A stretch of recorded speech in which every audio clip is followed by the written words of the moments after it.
You can find all kinds of things in the Goodwill bins. I'm Michelle. This is my romantic tangle, and I was baffled by this for a minute, and then I had a hunch what I thought it might be.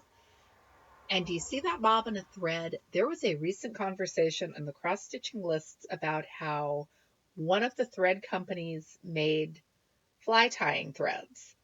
So that's what gave it away. I was thinking from the weird assortment of feathers it might be. And then in the next bin over was this. It also helps that I just read a thriller in which the protagonist was doing a lot of fly tying. So I did have that kind of percolating around in the back of my brain. I got a chance this week to go shopping at the thrift stores with my daughter and my middle son. I don't get to go with both of them very often. It was a lot of fun.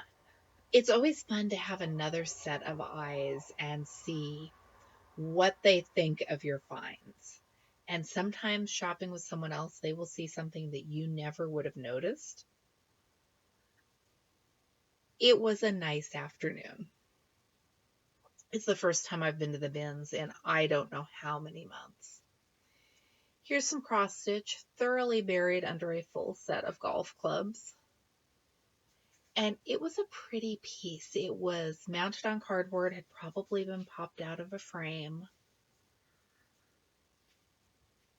Somebody should save that. I didn't need it to come home with me, but I hope that someone did save it. And by the time I've recorded this, of course, those bins are long gone and it has gone to wherever its fate is.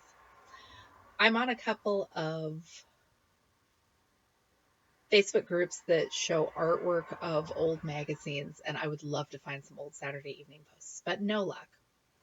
The light bright box looks exactly like the one I remember from childhood, but that is a much newer one. I think my kids had a light bright. I cannot remember them ever using it. I guess in the early 2000s, the fascination of putting little pegs through black paper wasn't as exciting as it was in like 1976, maybe. I have really been wanting to try junk journaling. So this trip, I was all about the old paper stuff and less about the clothes.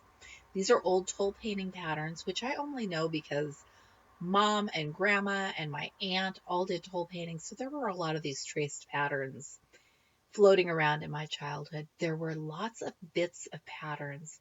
This is a handwritten 4-page pattern for knit Christmas ornaments. I brought it home to see if I can make heads or tails of it because come December, that might be a fun little project. Then this caught my eye, and boy, that looks familiar.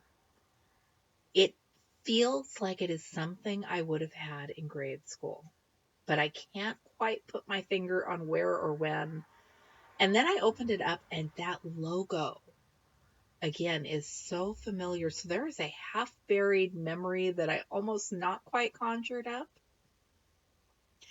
Here's someone's recipe box that got dumped. Very few of them were handwritten, and most were torn from magazines and newspapers. So this time I left them behind.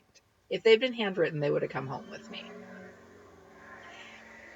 These magazines are from a high school circa 1912.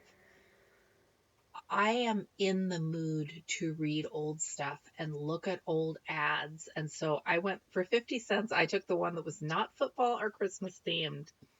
And I've got my fingers crossed that I will have time to read through it soon. Worst case, I take it to the coast with us in October, bring it home unread, and take it again next year. At some point, I'll get a chance to look through it. Thanks for thrifting with me. I'm Michelle. This is my romantic tangle. Let me know if anything caught your eye. I'm hoping now that life is maybe settling down a tiny bit, we will be back to the bins again soon.